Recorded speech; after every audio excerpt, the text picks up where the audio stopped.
Olá, pessoal!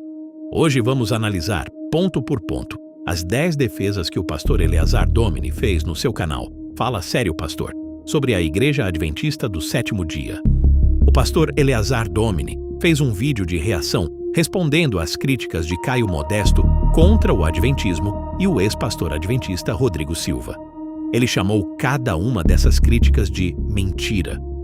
Mas será que as defesas dele se sustentam quando confrontadas com as próprias fontes adventistas e com as Escrituras? Neste vídeo vamos apresentar o que o pastor Eleazar Domini disse com as palavras dele, o que Ellen White e os pioneiros adventistas realmente escreveram com fontes verificáveis e o que a Bíblia de fato ensina sobre cada tema. Estamos aqui para examinar doutrinas à luz das fontes primárias adventistas e da Palavra de Deus e demonstrar que Eleazar Domini usa o suado dízimo dos membros adventistas para mentir. Vamos começar. Ô Caio, o Rodrigo Silva, teologicamente, é confiável? Não recomendo seguir porque ele é adventista e sua teologia está ligada aos escritos de Ellen White, que é uma falsa profetisa que teve mais visões que o apóstolo João em Apocalipse. Ah não, isso é sério? Mentira número 1, o doutor Rodrigo Silva tem a sua teologia baseada em Ellen White. Essa é uma mentira, é uma falácia. Agora preste atenção. Vamos ver o que as fontes oficiais do Adventismo revelam sobre o papel real de Ellen White na formação doutrinária da Igreja. Ellen White sobre suas próprias visões nas conferências de 1848. Os irmãos sabiam que, quando não em visão, eu não podia compreender essas questões. E eles aceitaram como luz direta do céu as revelações dadas. A própria introdução de Early Writings reconhece: quando os pioneiros não conseguiam avançar, Ellen White recebia luz que ajudava a explicar a dificuldade e abria o caminho para que o estudo continuasse. As visões também colocaram o selo de aprovação de Deus sobre as conclusões corretas. Uriah Smith, em seu panfleto The Visions of Mrs. E. G. White, 1868, comparou Ellen White a um piloto enviado por Deus para guiar o navio nos últimos trechos perigosos da viagem. Ele declarou: eles podem tão facilmente explicar o sábado, o batismo e a ceia do Senhor, como o dom dos dons espirituais. E por isso, acreditamos que rejeitar isso é ser culpado de erro. Crença fundamental, número 18, oficial da Igreja Adventista do Sétimo Dia. Os escritos dela falam com autoridade profética e proporcionam conforto, orientação, instrução e correção à Igreja. Domini diz que Ellen White não é fonte de doutrina, mas as fontes adventistas mostram que suas visões resolveram impasses doutrinários, foram aceitas como luz direta do céu. E a crença oficial, número 18, afirma que ela fala com autoridade profética. Isso é, na prática, uma segunda autoridade doutrinária. O que a Bíblia ensina? Toda a Escritura é divinamente inspirada e proveitosa para ensinar, para redarguir, para corrigir, para instruir em justiça, para que o homem de Deus seja perfeito e perfeitamente instruído para toda a boa obra. A palavra perfeito, em grego, artios, significa completo, totalmente equipado. Se a Escritura já nos torna perfeitamente instruídos para toda boa obra, que necessidade há de um segundo corpo de escritos proféticos? Amados, procurando eu escrever-vos acerca da comum salvação, tive por necessidade escrever-vos e exortar-vos a batalhar pela fé que uma vez foi dada aos santos. Judas 1, verso 3. A fé foi entregue uma vez, em grego hapax, de forma definitiva e completa. Não há espaço bíblico para um corpo profético adicional que corrija interpretações imprecisas da Bíblia, como a Declaração de Confiança da Conferência Geral de 2015 atribui aos escritos de Ellen White. Os escritos de Ellen White corrigem interpretações imprecisas da Bíblia, derivadas da tradição, da razão humana, da experiência pessoal e da cultura moderna. Comprometemo-nos a estudar os escritos de Ellen White em espírito de oração e com corações dispostos a seguir os conselhos e instruções que encontramos neles.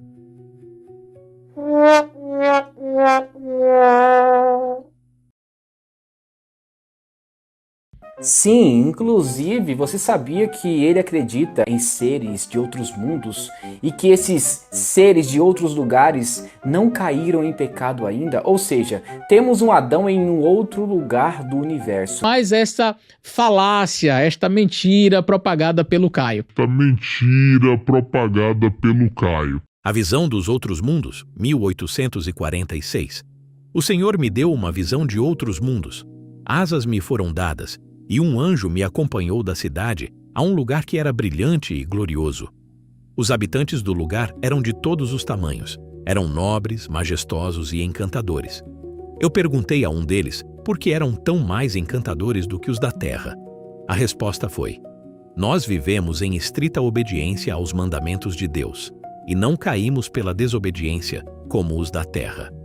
O governo de Deus incluía não apenas os habitantes do céu, mas de todos os mundos que ele havia criado.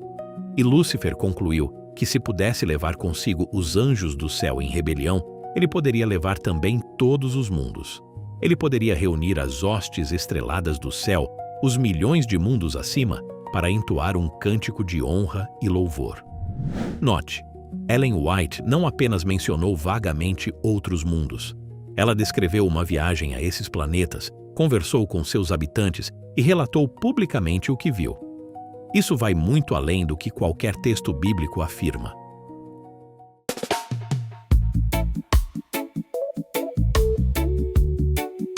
Em Apocalipse capítulo 12, nós temos uma cena em que há uma batalha no céu, onde Miguel e seus anjos eles batalham, e Miguel expulsa Satanás, o dragão, a antiga serpente, do céu.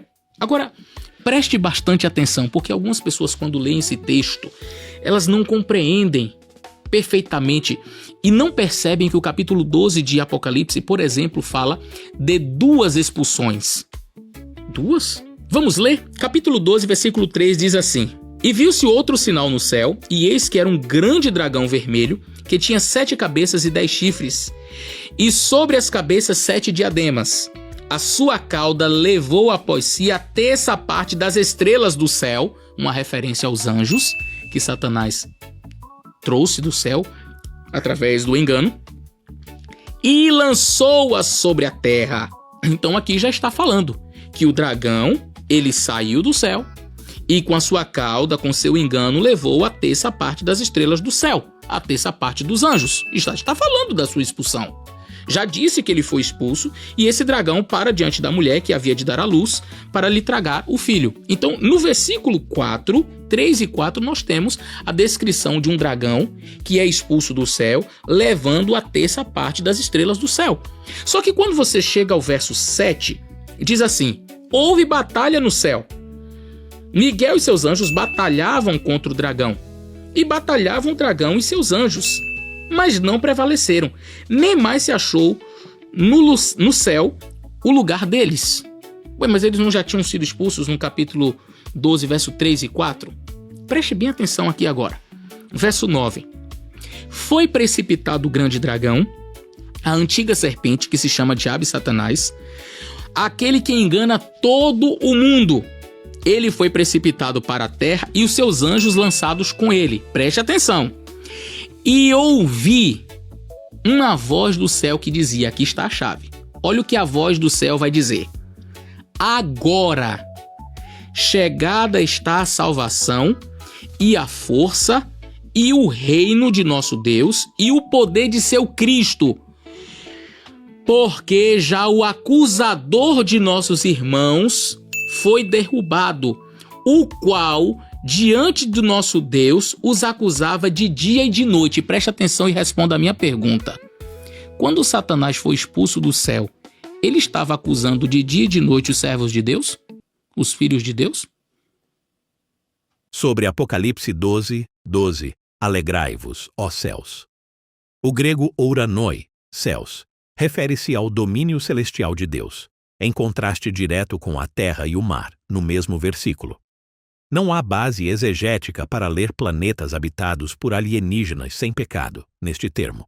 Sobre Jó, 1, 6, filhos de Deus, Bene Ha Elohim.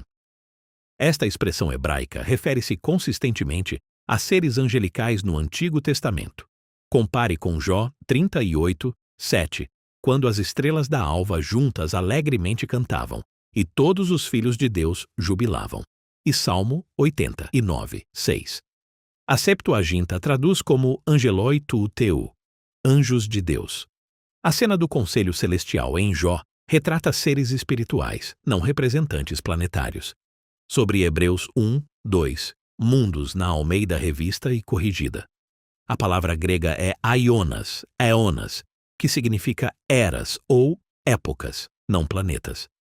As palavras gregas para mundo físico são cosmos e oikoumene, nenhuma das quais aparece aqui.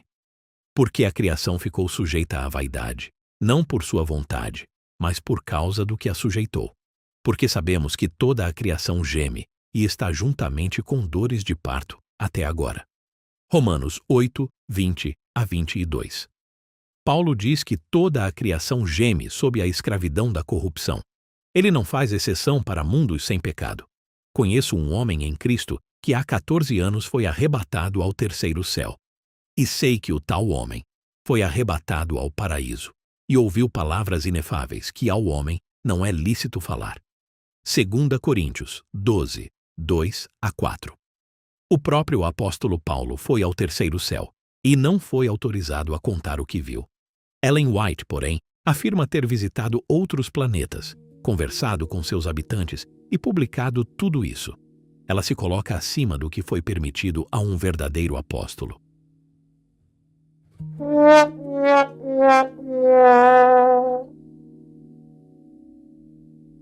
Vamos agora à terceira mentira do Caio. Além disso, ele disse que Jesus no deserto não suportou o voo de Satanás. Bom, este argumento aqui do Caio é apenas um argumento leviano, uma fala leviana. E por quê? Porque ele está acusando o Dr. Rodrigo Silva de algo que o Dr. Rodrigo Silva falou baseado na Bíblia, né? O Dr. Rodrigo Silva em algum momento disse que Satanás ele pega Jesus e leva para o monte, leva Jesus para o pináculo do templo e Cristo, na sua fraqueza humana, no sentido de estar 40 dias sem comer, não resiste ali no sentido de confrontar, no sentido de proibir Satanás de levá-lo a algum lugar. Mas a própria Bíblia diz que Satanás levou Jesus para algum lugar. Olha só, se você vai aqui em Mateus capítulo 4, falando sobre a tentação, Satanás diz assim, olha, está escrito, se tu és o Filho de Deus, transforma essas pedras em pães e etc. E aí o que diz o verso 4? E ele respondendo disse, está escrito, nem só de pão viverá o homem, mas de toda palavra que sai da boca de Deus. Aí o verso 5 diz assim, então o diabo transportou Jesus à cidade santa e colocou-o no pináculo do templo. Satanás pegou Jesus, carregou Jesus, e a Bíblia diz que ele colocou Jesus no pináculo do templo, uma ousadia sem tamanho. Então eu chego a crer que isso aqui foi literal. O diabo pegou Jesus no colo e Jesus estava tão fraco que não resistiu nem ao voo de Satanás. O que Ellen White escreveu. Versão de 1858. Satanás com poder físico sobre Cristo. Ele que ousou enfrentar, tentar e provocar nosso Senhor e que tinha poder de tomá-lo em seus braços e carregá-lo até o pináculo do templo e até um monte excelsamente alto, exercerá seu poder em grau maravilhoso sobre a presente geração. Versão de 1898. Ellen White se contradizendo. O tentador pensou tirar vantagem da humanidade de Cristo. Mas embora Satanás possa solicitar, ele não pode obrigar ao pecado. Nem podia Satanás forçar Jesus a se lançar dali. Nem todo o poder da terra ou do inferno poderia forçá-lo no menor grau a se desviar da vontade de seu pai. Perceba a contradição interna. Em 1858, Satanás tinha poder de tomar Jesus em seus braços.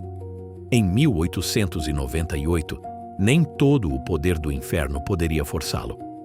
Qual versão é a correta? O que a Bíblia ensina? A palavra grega paralambanei em Mateus 4, 5 significa levou consigo ou tomou consigo. É a mesma palavra usada quando José tomou Maria, Mateus 1, 24, e quando Jesus tomou Pedro, Tiago e João para a transfiguração, Mateus 17, 1. Ela não implica necessariamente força física ou domínio. Ninguém a tira de mim, mas eu de mim mesmo a dou. Tenho poder para a dar e poder para tornar a tomá-la. João 10, 18. Se ninguém tira a vida de Cristo sem sua permissão, muito menos alguém o domina fisicamente, porque nele habita corporalmente toda a plenitude da divindade. Colossenses 2, 9. Mesmo durante a encarnação, a plena divindade habitava em Cristo. A ideia de que Satanás pudesse carregar nos braços aquele em quem habita toda a plenitude de Deus contradiz o entendimento cristão ortodoxo das duas naturezas de Cristo. Sem confusão, sem separação, Concílio de Calcedônia, 451 depois de Cristo.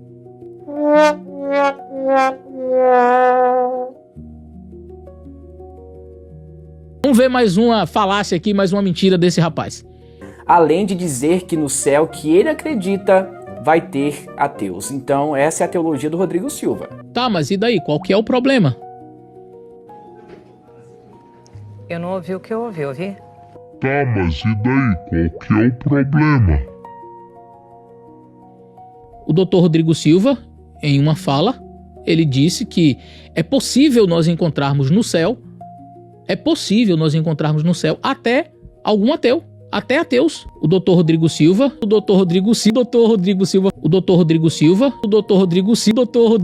O que Ellen White escreveu. Entre os pagãos há aqueles que adoram a Deus em ignorância, aqueles a quem a luz nunca foi levada por instrumentalidade humana, e que ouviram a voz de Deus na natureza e fizeram o que a lei exigia, e esses não perecerão.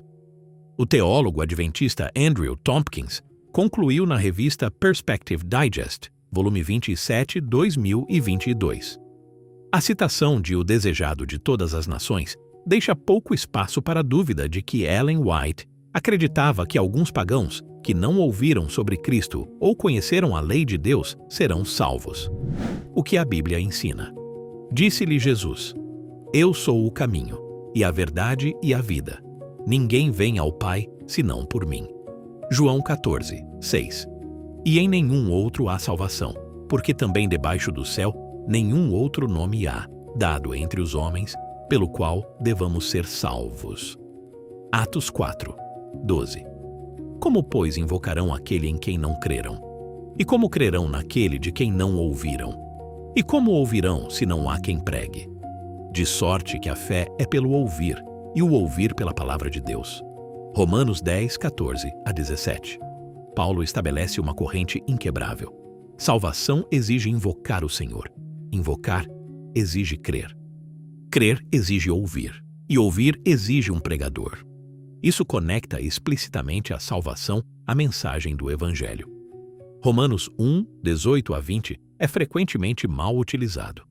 Paulo diz que os atributos de Deus são claramente vistos na criação para que as pessoas sejam indesculpáveis. Mas o contexto, Romanos 1, 18 a 32, mostra que essa revelação geral leva à condenação, não à salvação. O argumento de Paulo em Romanos 1 a 3 culmina em todos pecaram, 3, 23. E a justificação é somente pela fé em Cristo, 3, 21 a 26. Quem tem o Filho tem a vida. Quem não tem o Filho de Deus não tem a vida. 1 João 5, 12. A linha é binária. Não há categoria intermediária para quem não conheceu, mas viveu segundo a natureza.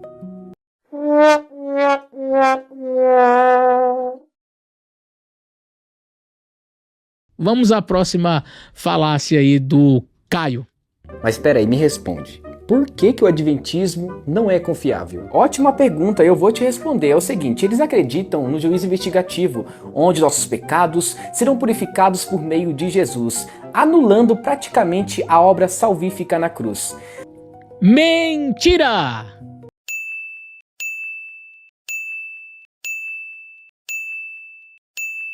Qual é o momento mais importante em relação às questões que envolvem salvação?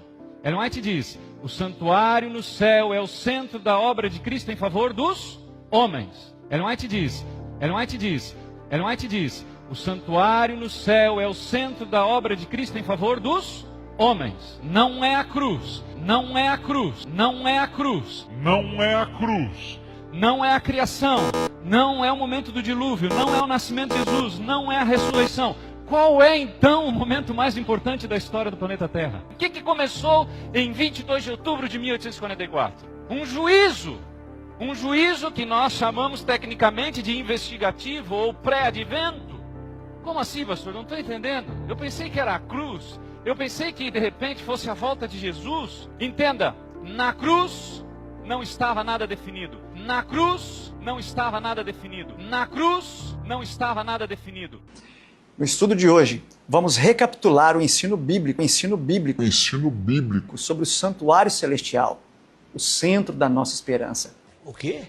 Sobre o santuário celestial, o centro da nossa esperança. Isso conforme o capítulo 23 do livro O Grande Conflito. O seu nome já está no livro da vida? O seu nome já foi registrado no livro da vida? Se você tem certeza que o seu nome está no livro da vida, meus parabéns, permaneça fiel. Mas se o seu nome não está no livro da vida ainda, ou se você tem dúvidas, tenha certeza que no estudo de hoje, você deverá tomar uma decisão e inscrever-se no livro da vida. Aliás, a grande notícia que eu tenho para te dar agora é que as inscrições para ter o nome no livro da vida estão abertas. Entendeu? Então divulgue isso por aí. As inscrições estão abertas e o seu nome pode ser registrado no livro da vida. Parabéns.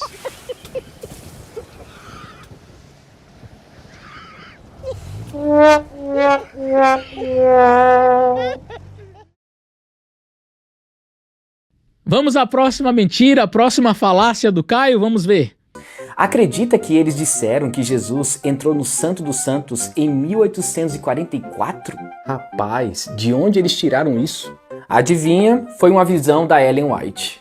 Mentira! Mentira, mentira, mentira! Vai estudar a história do Adventismo. Estuda a história do Adventismo, Caio, pra não ficar mentindo assim, rapaz. É feio. É feio você gravar um vídeo mentindo descaradamente assim na internet. Isso é feio.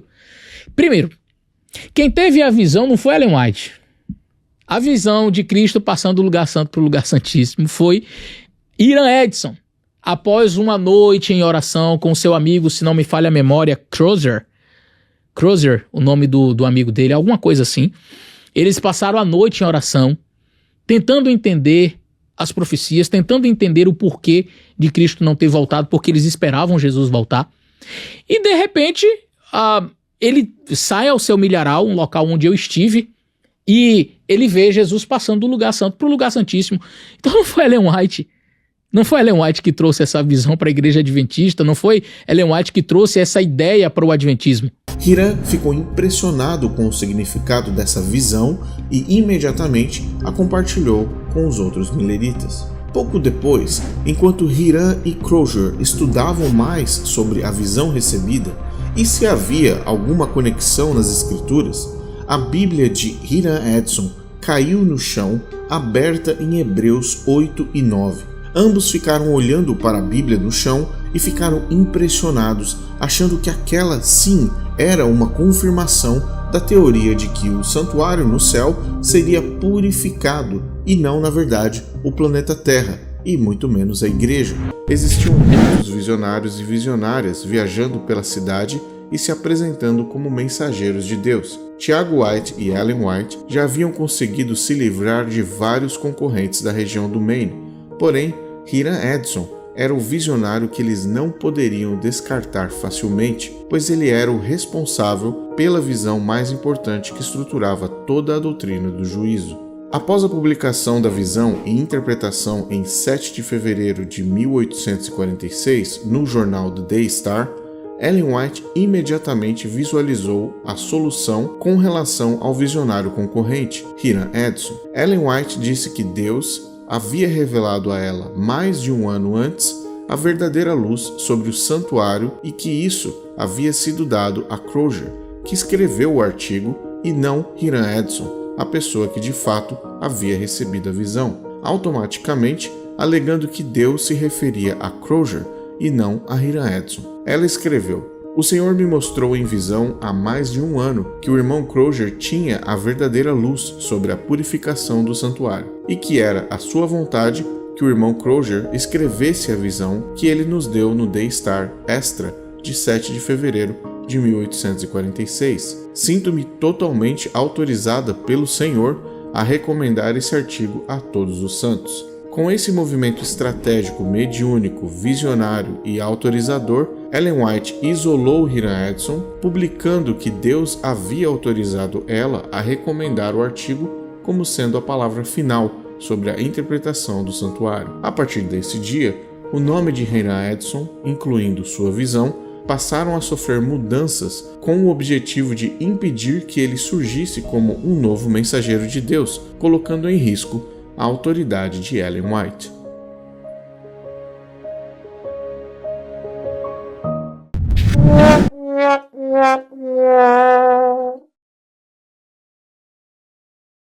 Após uma noite em oração com seu amigo, se não me falha a memória, Crozier, o nome do amigo dele, alguma coisa assim, eles passaram a noite em oração, tentando entender as profecias, tentando entender o porquê de Cristo não ter voltado, porque eles esperavam Jesus voltar.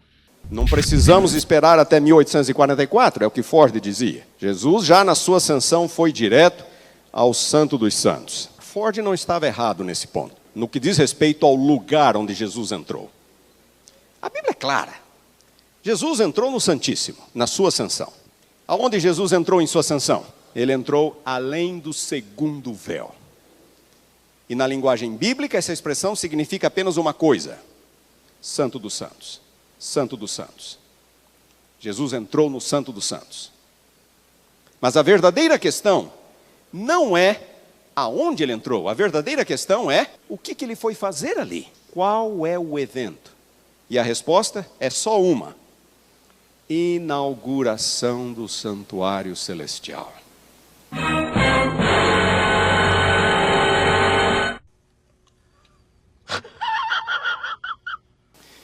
A ideia, portanto, de que o dia da expiação se cumpriu na cruz e que em sua ascensão Jesus já cumpriu a tipologia do dia da expiação, não tem base bíblica.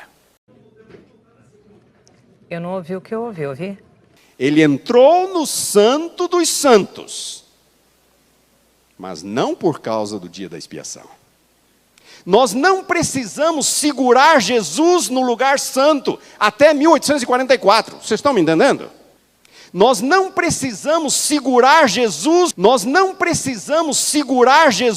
lugar santo até 1844. Vocês estão me entendendo? Por que isso é tão grave? Porque se Jesus já entrou para o Santo dos Santos, lá pelo ano 31 depois de Cristo, né, logo após sua ascensão, então isso tira a razão de existência do Adventismo, porque o Adventismo se baseia no fato de que Jesus, em 1844, passou do Santo para o Santíssimo, e ali começou o juízo. Foi isso que desencadeou o movimento do Advento, 2.300 tardes e manhãs e assim por diante. Isso, portanto, é muito importante saber quando que ele fez essa transição, porque se ele já está no Santíssimo, então não tem mais que ter transição, quando que aconteceu a expiação e assim por diante, tudo se confunde. Mas espera aí, se eles têm os escritos dessa mulher como forma de doutrina, então quer dizer que eles não são protestantes? Correto, pois qualquer igreja que não tem somente a Bíblia como regra e prática de fé deve ser considerada como não protestante. Bom, aqui está claro que o Caio não sabe nem o que é doutrina, porque se ele soubesse, ele já teria vindo para esse livro e iria descobrir que não tem nenhuma doutrina baseada em Ellen White. Muitas pessoas na igreja adventista ainda negam que Ellen White colocava seus escritos, os chamados testemunhos, no mesmo nível da Bíblia e da Palavra de Deus. Veja como ela foi além, dizendo que os escritos dela representavam o próprio Deus. O Senhor veio a mim durante a noite e falou palavras preciosas de encorajamento a respeito do meu trabalho, repetindo a mesma mensagem que já me havia sido dada várias vezes antes. O quê? O Senhor veio a mim durante a noite. O Senhor veio a mim durante a noite. E falou palavras preciosas de encorajamento a respeito do meu trabalho, repetindo a mesma mensagem que já me havia sido dada várias vezes antes. Com relação àqueles que se afastaram da luz enviada a eles, ele disse: ao desprezarem e rejeitarem o testemunho que te dei para transmitir, não é a ti, mas a mim, teu Senhor, que eles desprezaram. Então ele diz que o Espírito Santo é o autor das Escrituras da Bíblia e do Espírito de profecia. Então o que é o Espírito de profecia aí? Então o que é o Espírito de profecia aí? São os livros dela. São os livros dela. São os livros dela. São os livros dela.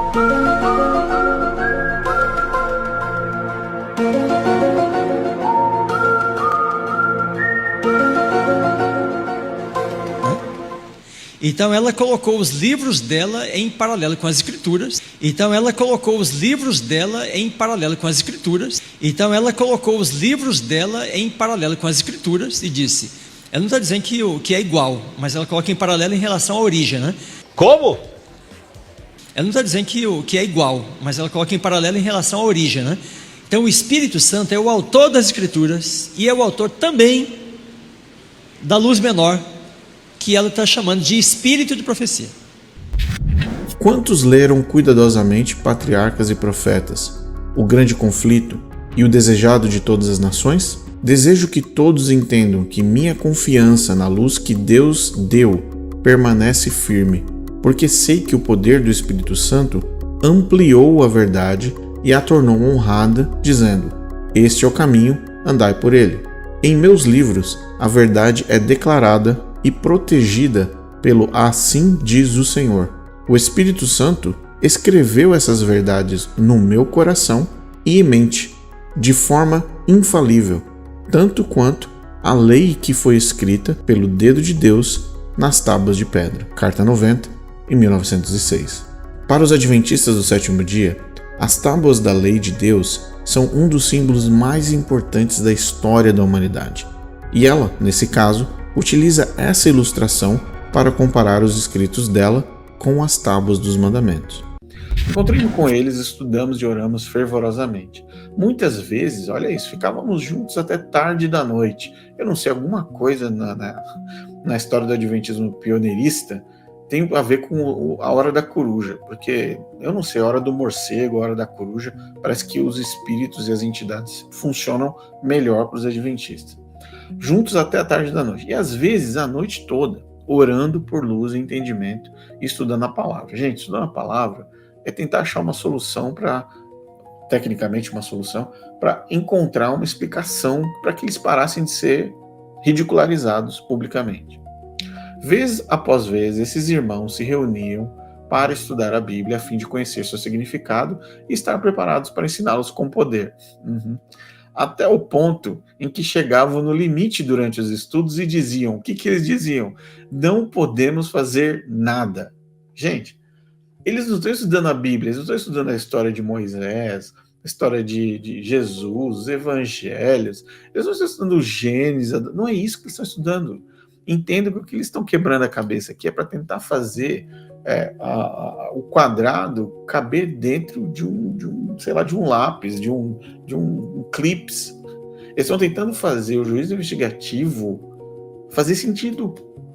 E o que acontecia? Eles mesmos falavam, não podemos fazer mais nada. É óbvio que não. Por que vocês não podem fazer nada? Porque é uma doutrina, é um evangelho de demônios. Vocês não iriam receber, no caso eles, não iriam receber luz sobre uma mentira, sobre um trauma, sobre uma maluquice de um cara no meio de um milharal. E aí era nessa hora, agora vem, porque o adventista fala, não, o juízo investigativo foi de muitos estudos, foi de muitos estudos. Aqui, ó, era nessa hora que o Espírito Santo vinha sobre mim, Espírito Santo, uma ova, vinha sobre mim, e eu era arrebatado em visão, e uma explicação clara das passagens que estávamos estudando eram dadas a mim, com instruções sobre como deveríamos trabalhar e ensinar com eficiência. Assim foi concedida a luz que nos ajudou a compreender as escrituras a respeito de Cristo, sua missão e o sacerdócio. Pode cortar essa mentira, porque isso é mentira. Você não precisa de ser levado em visão para entender Cristo, qual é a missão de Cristo e qual é o sacerdócio de Cristo. Mas o sacerdócio mentiroso do Hiram Edson, o sacerdócio sujo, errado do Hiram Edson, esse você precisa, porque um espírito pegue você e leve você para qualquer raio de lugar que esse espírito te levava. Então, essa situação clara de Ellen White não tinha saída. Eu digo para vocês, juízo investigativo não tem saída. Não tem saída. Fora todas as questões dos ETs e dos planetas não habitados e habitados por santos, só tinha esse caminho, gente. Não tinha outro caminho. Para ser bem honesto com vocês, não tinha outro caminho. Ou você apelava para os ETs, ou você não tinha saída. E era, sei lá, foi para algum planeta que levaram a Ellen White para ela voltar com essa explicação esdrúxula do que é o juízo investigativo.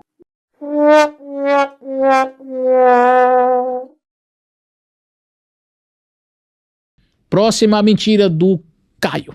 E peraí, eles guardam o sábado? Sim, mas não conforme a Bíblia. Você sabia que os judeus, eles evitam de pegar o elevador para não fazer esforço no dia de sábado?